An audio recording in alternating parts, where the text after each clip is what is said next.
lang kita dito. Sinabi ko bang magtanong ka?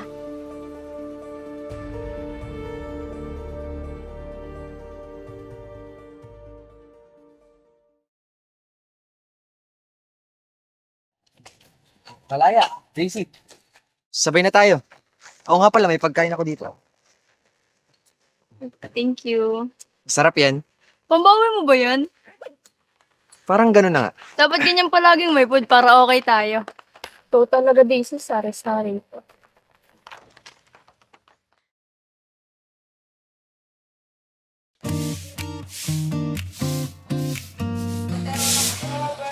Tina, gulay nga pala.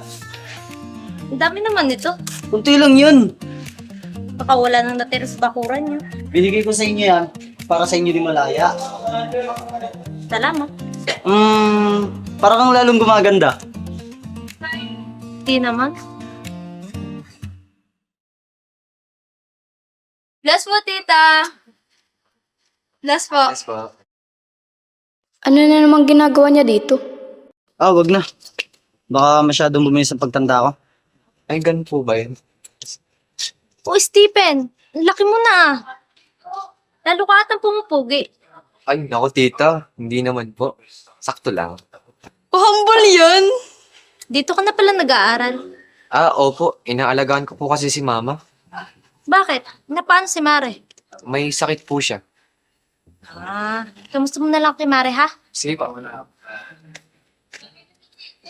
Malaya, una na kami. Sige, ingat. Bye-bye. Tita.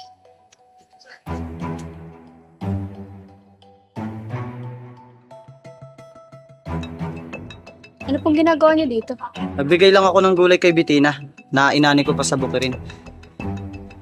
Dito na rin ako. Ingat ka, ha?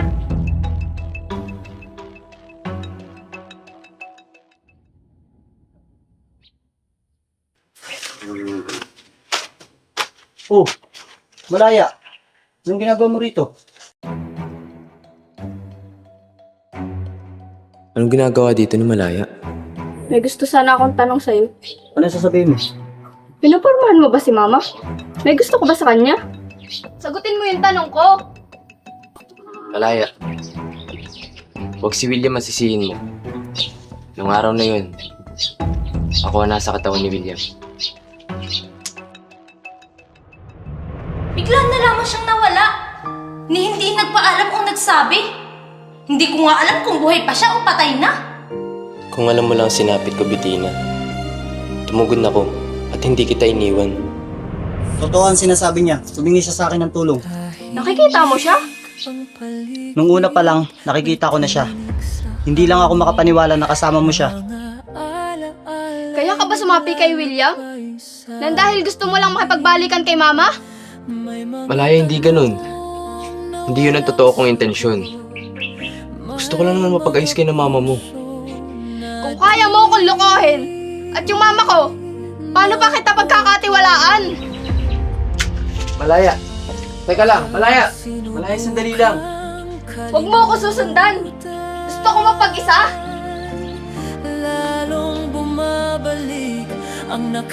Pasensya ka na, William, kung nadamay ka pa. Sa likod ng katotohanan, may sugat na di maibalik. Niloko niya ako.